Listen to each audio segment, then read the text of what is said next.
Now you're being stripped of life, your freedom, your way of living. That's it. That's it, man. That's it, man. That's it, bro. When we really go back and look at history, man, it's actually pretty sick, man. And I don't want to come. I kind of, I know I love how people say, Rick, we can't take a step back in the past. We gotta can only move forward. But sometimes you gotta go back and then just check out what really, truly, truly happened, man. Deep down in the history books, man. What really happened though? Not that what they writ down or what they thought they would happen. What truly, truly happened though? This is sick, man. Historian David Breon Davis. Yeah, I was ready, they didn't have my back. They were petty, I stayed in my bed. On that petty, I brought it right back. Y'all, your boy had to go get a haircut for this video. Boy had to get fresh on them, you know what I'm saying? We talking about some real life today. But man, I know y'all know I love the family. I love you guys. I'm wishing you more love, more blessings, more health, more success, man. To you, your kids, your loved ones. I love you guys, man. I don't care what color you are. I don't care what you believe in, what your race is. I don't care, man. I love everybody, man. Deep down inside, we're the same, and we got to come together, man. That's what it's all about, especially on this channel. And OkayRickk loves you guys, man. Let's keep climbing that mountain. Today we are checking out, reacting to this for the first time. Facts about slavery never mentioned in school, man. And to be honest, and this is from Thomas Sowell. So from going back to school, man, I want to say that we've actually learned a lot of stuff outside of school. Let's be honest, man. There's a lot of stuff in school they don't teach us, and I wish they would teach our kids. They would teach us in school, you know what I'm saying? Especially when it comes to reality, real life, you know what I'm saying? What you really, really need to know in this life that we live, man, being on this earth, it's very important. But it's pretty crazy, man. Now they have an AI out that can literally do everything for you. It can write books for you. It can write articles for you.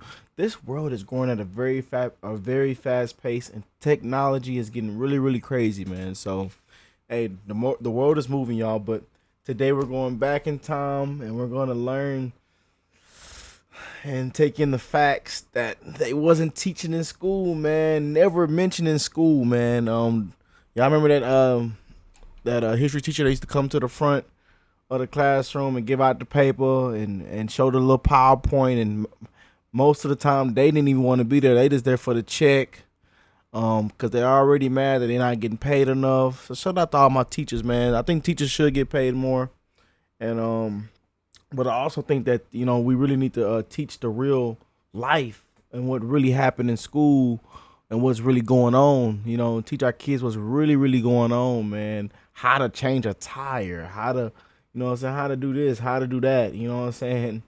Just real life stuff I feel like they should teach in school, man. But y'all comment down below. Let's take this video in. I don't want to sit here and talk so much. First time reacting to it. Facts about slavery never mentioned in school, man. From Thomas Sowell. So let's see it, man.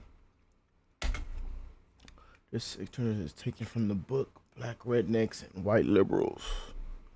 Untold Facts About Slavery.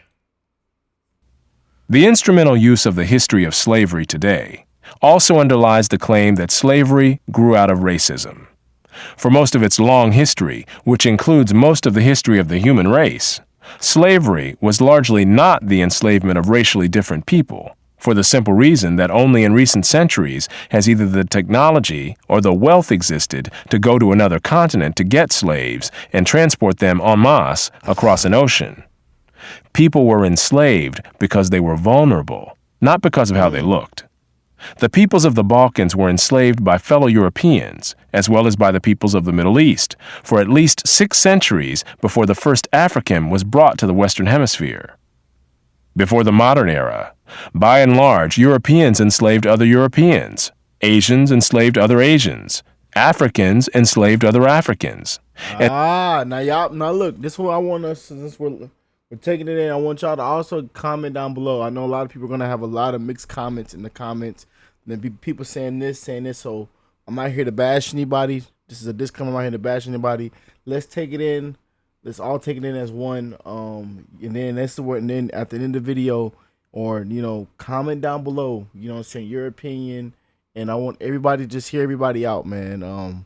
Hopefully we don't get into fist fights and what I'm saying, because everybody has their own beliefs, man. Everybody, what I'm saying. But hey, let's take it in. I love you guys truly, and hey. Take it in. And the indigenous peoples of the Western Hemisphere enslaved other indigenous peoples of the Western Hemisphere.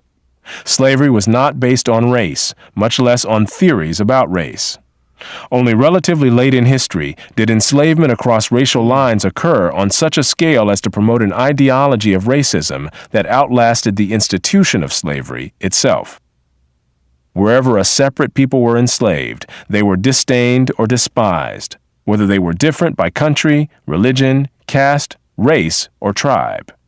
In East Africa, the Maasai were feared slave raiders, and other African tribes, either alone or in conjunction with Arabs, enslaved their more vulnerable neighbors. As late as 1891, it was reported that Manyuema slavers had demoralized surrounding tribes, destroying crops, and famine reigned everywhere.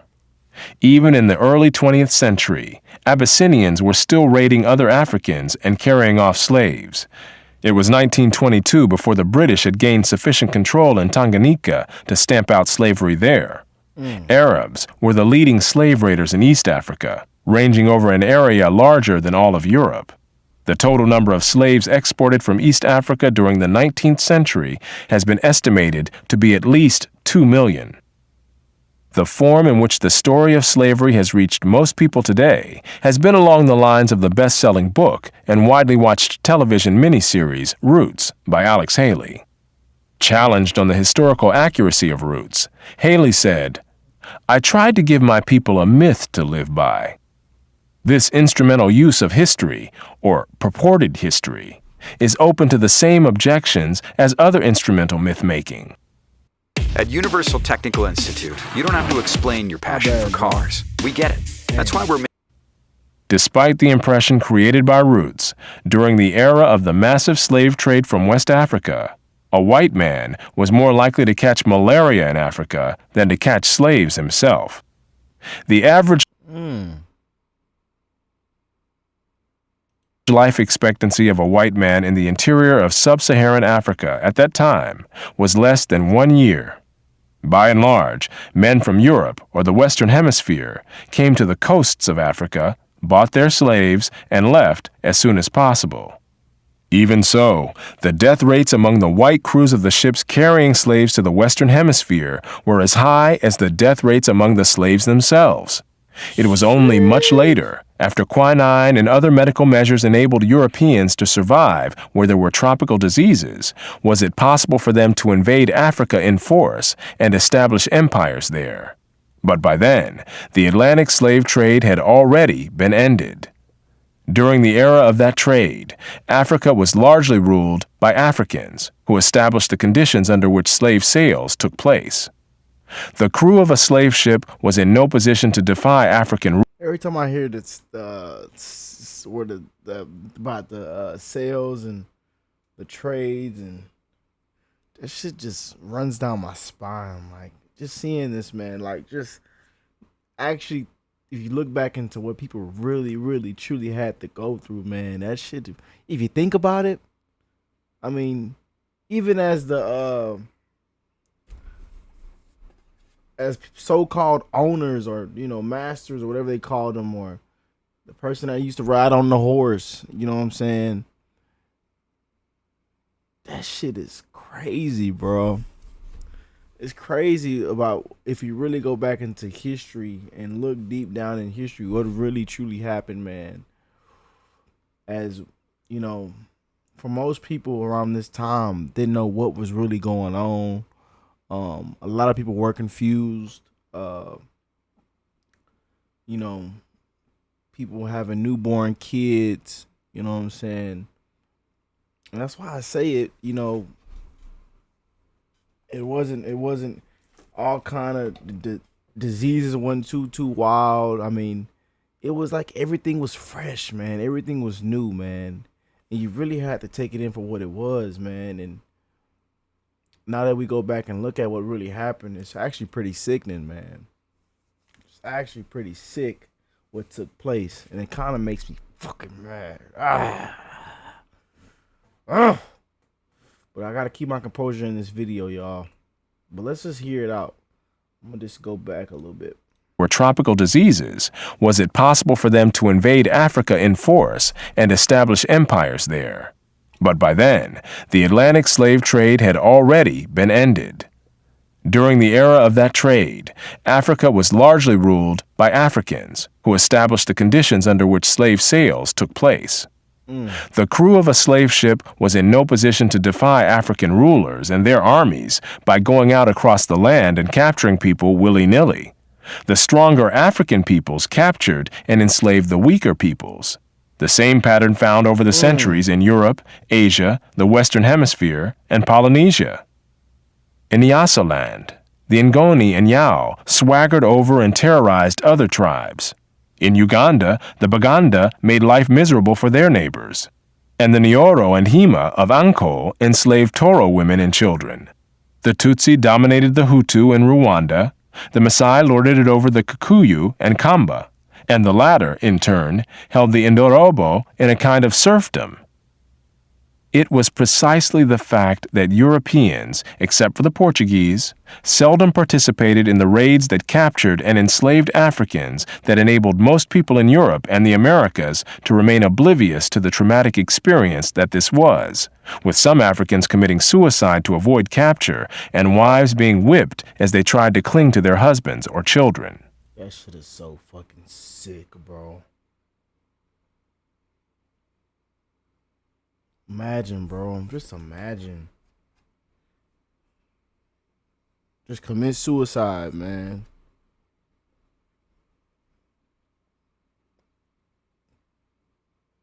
Shit was sick, bro. Wife right there, kid right there.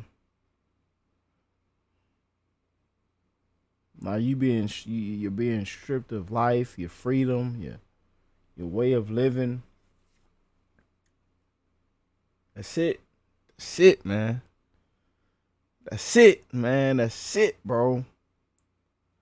When we really go back and look at history, man, it's actually pretty sick, man. And I don't want to come. I kind of, I know I love how people say, Rick, we can't take a step back in the past. We can only move forward.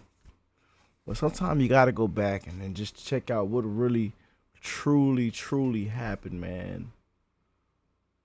Deep down in the history books, man. What really happened though? Not that what they writ down, what they thought would happen. What truly, truly happened though. This is sick, man. Historian David Breon Davis pointed out that Europeans had little contact with the actual process of enslavement, and that as late as 1721, the Royal African Company asked its agents to investigate the modes of enslavement in the interior.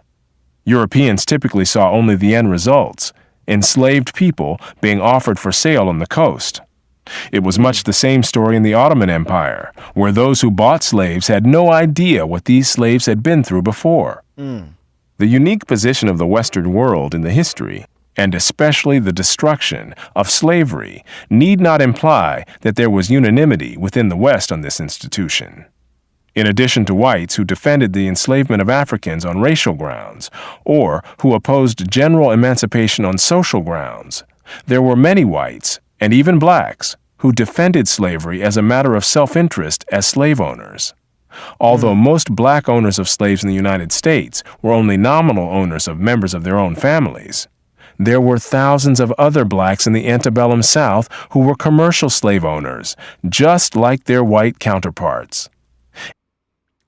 I did see a comment. I think it was from James on one of my Tom reactions. My Hangover Gang family, the Hangover Gang. If y'all not, to all the new people, if you are new, we do reactions from all genres on this channel, from music, from everything. So, truly amazing what we got over here. I love the family over here. The best people you could ask for. Amazing people. And one of the comments though said, Rick, I think we were. I don't know how slavery came up in one of the songs. I think it was actually a certain video, but he said, black people owned slaves too. You know what I'm saying? And he broke it down for me. And like I said, I read all the comments, and that's why in this video I'm gonna read all the comments as well. And we're gonna we're gonna talk about it, man. That's the best part about these videos is your freedom of speech, your comment for you guys to talk. I truly love hearing people talk and comment. I mean, even if you're speaking negative, even if you don't like this video, even if you don't like me as a person or whatever you got to say, I just want to hear it in the comments. I go through 80% positive loving comments a day and 25% or 20%, what's 80, 20%, probably even 30% of negative, terrible comments a day as well. Bye. You don't gotta come here and show love and talk trash and whoop, you know what I'm saying? I get that every day. Especially in some of my freestyle reactions where Rick, you missed bars. I can't, I'm unsubscribing. I'm unsubscribing, I'm leaving. Bye. You know what I'm saying? I can't feel bad. I mean, I got thousands of other family members on this channel that are so loving and caring, are truly amazing people. But yeah, I just going back to a comment that was said that black people did own slaves. And you and in school you've never heard anything like that. And like I say, and for when I was in high school and even in middle school, all that stuff, them books they had us going through, I was still questioning, like, wow, what is this, And then when I got to high school, I was kind of like, man, this is some bullshit, man. I'm getting on my phone, I'm on the Twitter and the Facebook on Insta, because most of the time you truly don't pay attention in school anyways, except for the smart kids. We were selling snacks in school, having a good time. We had really cool teachers that were really laid back, and we even had a teacher that didn't believe in what the school was teaching in one of my classes, and they taught the class themselves, and that was my finance class. Yeah. So I mean, it depends, man. But I do wish your kids, whoever's watching right now, I do wish your kids the best education. And I truly wish that they do start teaching certain things in school, certain classes, certain stuff that actually relate into real life, man. Like, I have a lot of homies and people I've met that say, Rick, what I learned in high school and even college, even like the math equations and stuff I've learned, the algebra stuff, you don't use that in today's world. It's just for you to pass a test and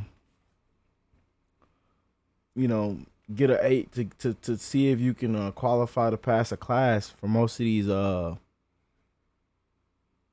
these courses they took. And but everybody has a different opinion on it, a different situation on it, and I'm not gonna bash anybody, but let's get back to this video, man. It's 10 black slave owners that were part. Yeah, man, let's get godly. An estimated 1/3 of the free persons of color in New Orleans were slave owners of their own families. There were thousands of other blacks in the antebellum South who were commercial slave owners, just like their white counterparts.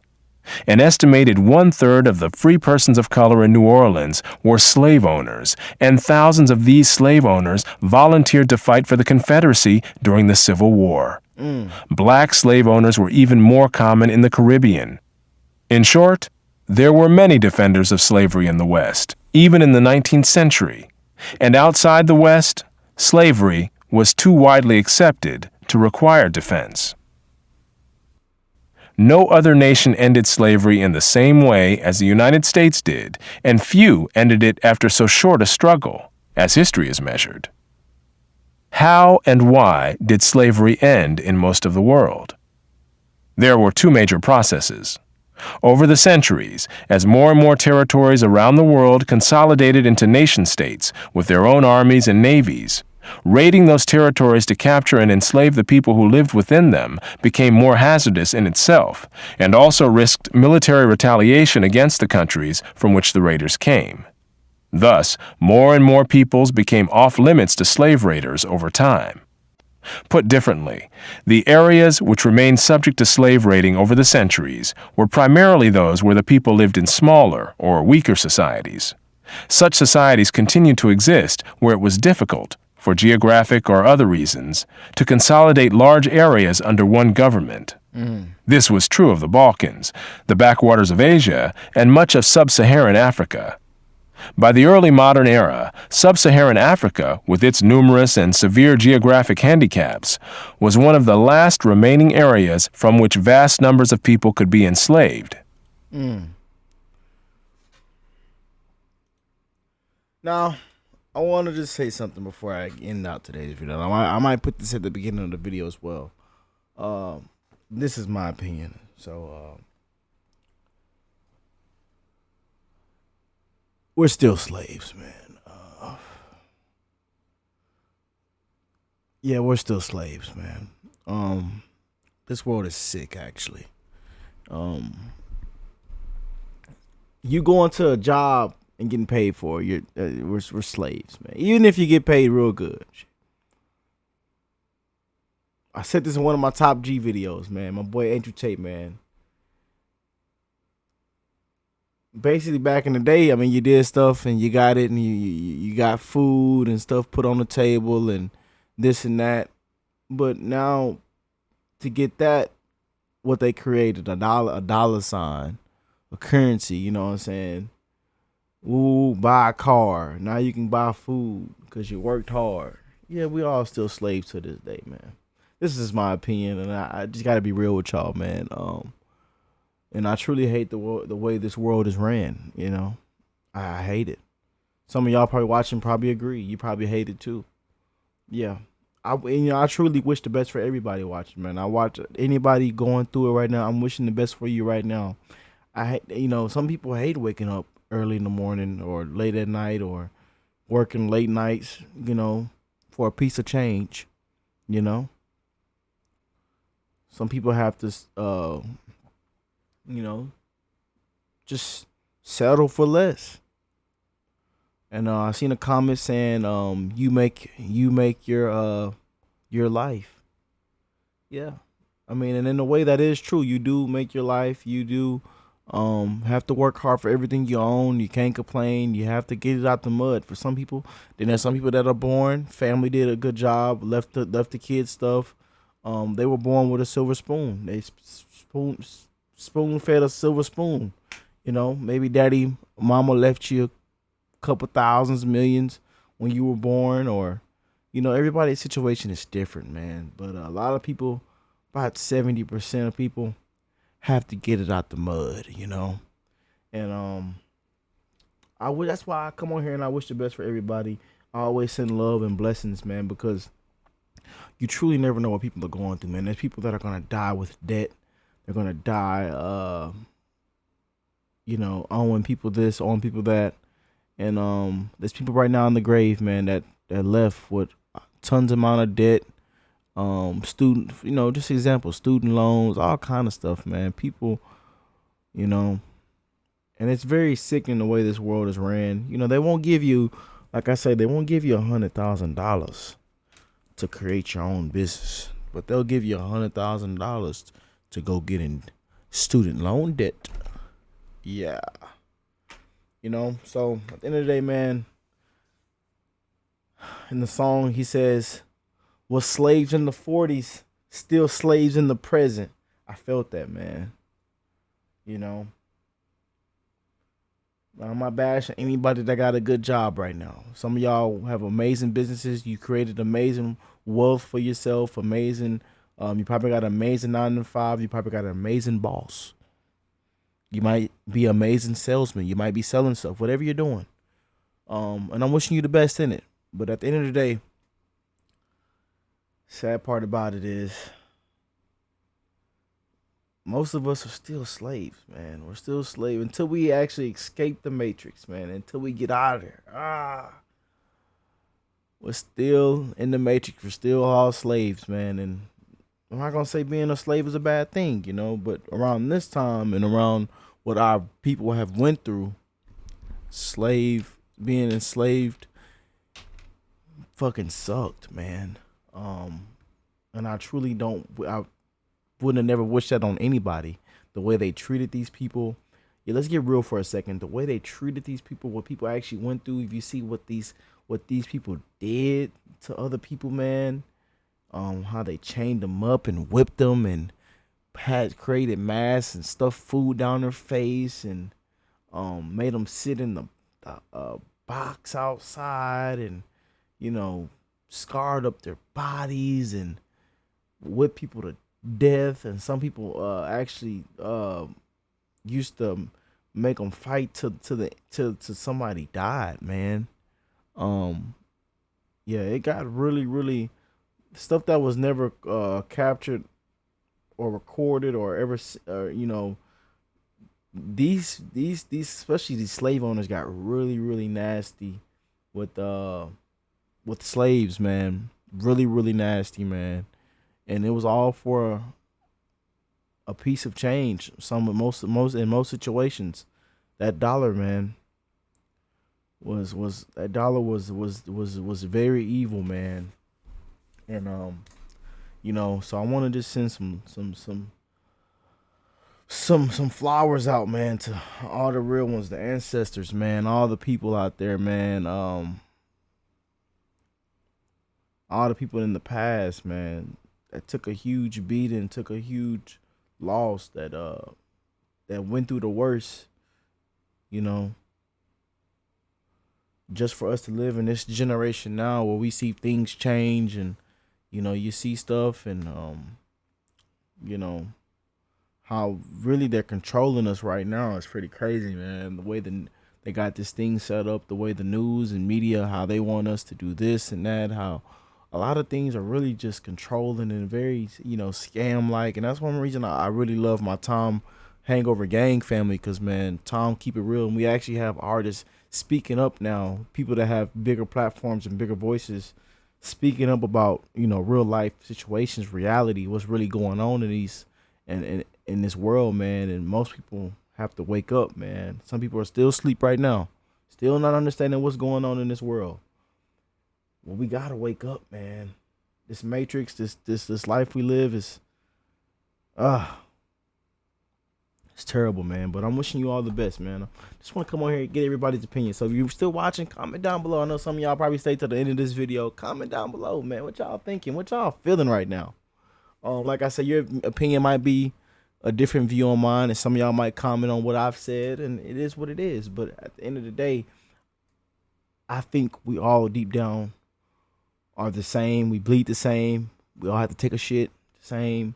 And I wish the same blessings to you as to anyone else. I'm wishing the best. I'm wishing you to win. I'm wishing for you to get your dream job and get your dream house, your car, or you take care of your kids, live an amazing life until it's time to go, until it's time to exit out this thing, man. I'm wishing you all the best, and that's for everybody, man.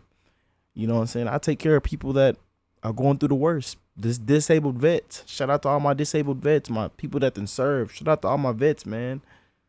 I take care of people with cancer, people that can't walk anymore, you know? So it really changed my view on life, man. Dealing with people that are going through way worse situations and just stuff like that, man. So I have a feel on what I'm saying right now. So getting to react to one of these videos like this, and I have a lot to say, man. They're not teaching us a lot in school, what we really need to learn. And I see why most people take that homeschool route. So, you know, I honestly see why a lot of people do take that homeschool route. And the rates of homeschool actually went up these last 5 years, which is pretty crazy. And now I see why. But like I say, man, y'all comment down below. Let me know what y'all feel about this video. What are your beliefs? What are your opinions? Comment down below. This is the best part about it. Your freedom of speech. Comment down below right now. But I love you guys. I'm wishing you an amazing weekend, rest of your weekend, and an amazing week. Y'all go kill it. Go kill it at the job. You're 9 to 5. If you work from home, if you're your own boss, you got your own business. If you're selling stuff, if you're a car salesman, if you work on cars, if you're a doctor, lawyer, whatever you do, you know, y'all keep killing it out there. And I'm wishing you the best, man. If you stayed through the video, I love you, appreciate you. And hey, hit that subscribe button. It would mean so much. We're on a road to 100,000 family members, and let's keep going up, y'all. But comment down below what you feel about this video individually. And hey, man, I'll catch y'all in the next one, man. Peace and love, y'all.